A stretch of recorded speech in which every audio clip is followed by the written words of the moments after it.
সেটা বলতে চাচ্ছি যে আমি মনে করি যে নারীদের প্রতিনিধিত্ব খুবই দরকারি। আমার দ্বিতীয় কথা হচ্ছে যে মুসলিমরা যখন দিতে পারছিল না, তখন তো সেপারেট ইলেক্টোরেট করা হয়েছিল।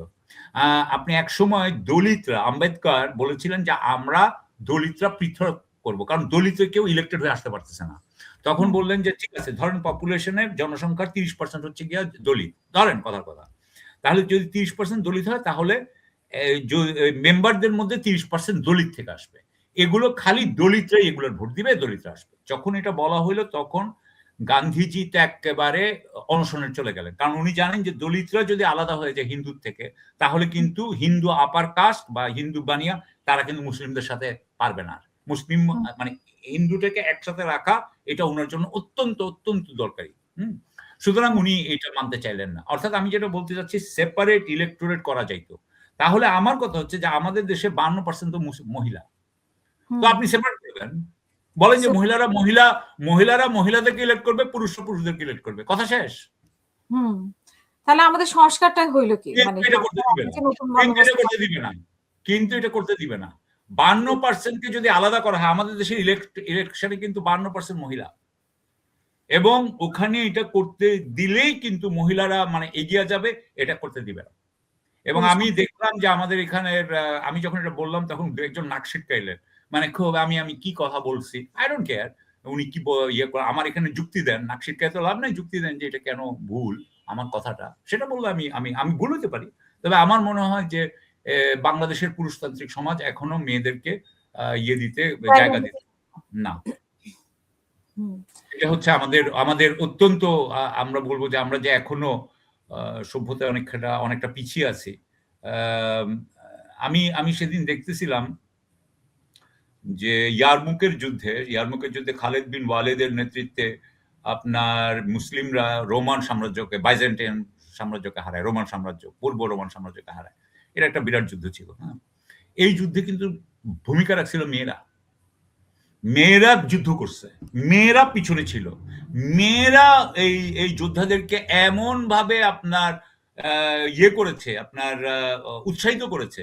মেয়েদের এই ইয়েতে কিন্তু তারা হয়েছে। আপনি দেখেন এইবারও এই যে জুলাই বিপ্লবের সময় মেয়েদের হাতে, এখনো তো আপনি দেখেন যে কোনো বিক্ষোভ কর্মসূচি সবকিছুতে নারীরা সামনে, ওইটা তো আপনাকে একজন বিএনপি নেত্রী বলছে কেন সামনে, সেটা তো আরেক জিনিস। কিন্তু আমার কথা হচ্ছে যে আমি দেখছি ওই জায়গাটা, কিন্তু আমার কথা হচ্ছে যে ওখানে যখন মেয়েদের গায়ে যখন হাত গেছে, তখন ছেলেরা কিন্তু মানে রাগান্বিত হয়ে এমন ক্রোধান্বিত হয়েছে যে তারা কিন্তু ছাত্রলীগকে ঢাকা ইউনিভার্সিটি থেকে বের করে দিয়েছে। সুতরাং আমাদের এখানেও মহিলারা আমাদেরকে যে উৎসাহ দিয়েছিল, আমরা সেই উৎসাহ এবং মহিলাদের অবদানকে সম্পূর্ণভাবে প্রত্যাখ্যান, মানে আমি মনে করি আমাদের পুরুষ, যেটা বলছেন সেটা বিএনপির এক নেত্রী বলছে যে দলের ক্ষেত্রে, কিন্তু যে কোনো বিক্ষোভ কর্মসূচি বা এই যে আন্দোলন সবকিছুতে নারীরা, এই যে মহিলারা বিরাট ভূমিকা পালন করে। তো সেই ক্ষেত্রে আপনারা মহিলাকে কাজে লাগাতে পারবেন, বলবেন যে নারী ঠিক আছে, নারী ছাড়া কিন্তু এখন দেখেন এনসিপির ইয়েগুলো কেমন, দেখেন নারীরা যখন সরে গেল কয়েকজন নারী, অথবা আরেকটা কাজ করা যায়, সেটা হচ্ছে প্রতিটা বিভাগে, আমাদের কয়টা বিভাগ, আমাদের ধরুন আমি জানি না আমাদের কয়টা বিভাগ, 4টা জেলা তো বলে না, বিভাগ কয়টা, না আমাদের বিভাগ 8টা নাকি, আমাদের বিভাগ বোধহয় 8টা। হ্যাঁ, আমাদের বিভাগ হচ্ছে ঢাকা, চিটাগং, হ্যাঁ 8টা বোধহয়, কুমিল্লা, 8টা, ঢাকা, চিটাগং, খুলনা, রাজশাহী তো পুরনোর পরে এলো সিলেট এবং রংপুর, এবং তারপরে কি ময়মনসিংহ, আর হ্যাঁ 7টা বোধহয় এখন, 8টা বিভাগ। আচ্ছা যাই হোক, বরিশালকে আমি মিস করছি, সরি ভাই, বরিশাল আমাকে ইয়ে করে না, আমরা 8টা বিভাগ। তাহলে 8টা বিভাগে যদি আমরা আপনার বলি যে 8টা বিভাগে আমরা বলি যে আপনার 5টা করে সিট খালি মহিলা ক্যান্ডিডেট হতে পারবে, এখানে পুরুষ ক্যান্ডিডেট হতে পারবে না। অথবা বড় মানে ইয়ে, তাহলে হয় কি যে মহিলাদের সাথে কম্পিট করুক। আমি যেটা বলতে চাচ্ছি, মহিলা কম্পিটিশন হোক, তাহলে তো একজন মহিলা সংস্কার দরকার ছিল আর কি, এই জায়গাটা বিরাট খুব দরকার ছিল, এবং এটা একটা মানে ইয়ে হয়ে গেল আর কি, মহিলাদের প্রতি একটা ইনজাস্টিস হয়ে গেল। অবশ্যই আমাকে আজকে খুবই কষ্ট দিচ্ছে। এটা আমরা একদিক দিয়ে আমরা পিছিয়ে পড়লাম। আমরা যদিও প্রতিটা ক্ষেত্রে আমরা টের পাই বাংলাদেশে, এইখানে কিন্তু আমরা টের পাই না। মানে আমরা বাইরের দেশে এটা বুঝতে পারি, কিন্তু বাংলাদেশের ক্ষেত্রে কাজ করতে গেলে প্রতিটা সেক্টরে এটা টের পাই যে আমি নারী বলে আমি জায়গা পাচ্ছি না। কিন্তু এটা তো বৈষম্য বিরোধী, যে বৈষম্য বিরোধিতা নিয়ে আমরা শুরু করেছিলাম, এটা তো সেটা হলো না। সুতরাং আপনি ইউ আর রাইট। এবং এইবার বোধহয় এখন বোধহয় আরেকটু বেশি হচ্ছে, কেউ কেউ এটার ইয়ে নিচ্ছে, আপনার সুযোগ নিচ্ছে। বর্তমানে আমাদের এখানে যে ধর্মীয় ভাবনার যে উন্মেষ হয়েছে সেটা খারাপ না, কিন্তু কেউ কেউ এটার মানে এটার সুবিধা নিচ্ছে। এটা কিন্তু আমি মনে করি ঠিক না। আমি মনে করি আমাদের মহানবী, আমাদের নবী হযরত মুহাম্মদ সাল্লাল্লাহু আলাইহি ওয়াসাল্লাম পৃথিবীর ইতিহাসে প্রথম ফেমিনিস্ট। এটা কিন্তু আমার বক্তব্য। আমার মনে হয় যে উনি ছিলেন সবচেয়ে বড় ফেমিনিস্ট, মানে প্রথম ফেমিনিস্ট।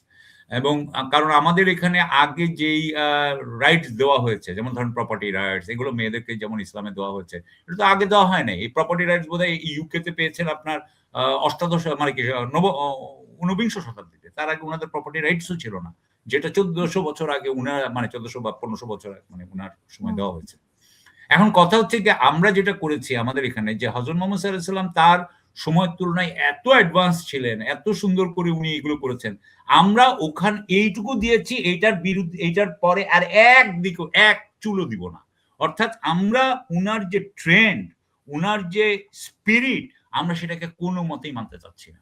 সেই সময় আপনার মসজিদে নববীতে মহিলারা বিতর্ক করত, তর্ক বিতর্ক করত পুরুষদের সাথে। সেটা দেখার জন্য অন্য মদিনাবাসীরা চলে আসতো। উনার স্ত্রীদেরকে বলা হইতো তারা ছিল সবচেয়ে স্মার্ট, সবচেয়ে কথাবার্তা ভার্বাল, ভোকাল। তো আমরা সেই সমস্ত যে আমাদের যেটা হযরত মুহাম্মদ সাল্লাল্লাহু আলাইহি ওয়াসাল্লামের সময় যেই মানে কালচারটা ছিল, আমরা সেই কালচারটাকে ধ্বংস করে ফেলেছি বলে আমি মনে করি। এবং যে এটা ইসলামের ইয়ে না। এনিওয়ে বলেন।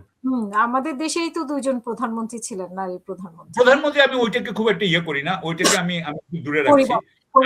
আমি বলবো যে আমাদের মানে ইসলামে ওইটা অনেক হায়ার লেভেল অফ, আমি মনে করি, রিপ্রেজেন্টেশন। কারণ আমাদের এখানে, আমি যেটা মনে করি যে আমাদের এখানে শেখ হাসিনা যখন প্রধানমন্ত্রী ছিলেন, রওশন এরশাদ তখন বিরোধী দলীয় নেত্রী ছিলেন, শিরিন চৌধুরী বোধহয় স্পিকার ছিলেন, কিন্তু উনারা তিনজনই পুরুষতন্ত্রের প্রতিনিধি ছিলেন। উনারা পুরুষতন্ত্রকে উজ্জীবিত রাখছেন। আমি with all due respect to Begum Khaleda Zia পুরুষতন্ত্রকেই ইয়ে করছেন, মানে অক্ষুণ্ণ রাখছেন। উনারা প্রধানমন্ত্রী ছিলেন বলে নারীর কোনো অগ্রায়ন, হ্যাঁ আমি একটা ধরবো, বেগম খালেদা জিয়া একটা কাজ করেছিলেন, মেয়েদের শিক্ষার ইয়ে করেছিলেন, বাড়িয়ে দিয়েছিলেন, মানে ফ্রি করে দিয়েছিলেন, সেটা অবশ্যই একটা বিরাট কাজ আমি বলতে পারি। তবে ইন জেনারেল আমরা তো এখনো পুরুষতন্ত্রী, সেটা ওনারাই করে যাননি, ওনাদের হাতে ছিল নারীদের জন্য আরো কিছু করতে। রাইট, এটা হয় নাই, আসলে এটা হয় নাই, এটা ওনারা করেন নাই। পুরুষতন্ত্র মানে নারীর অধিকার আর নারী প্রধানমন্ত্রী এক জিনিস না।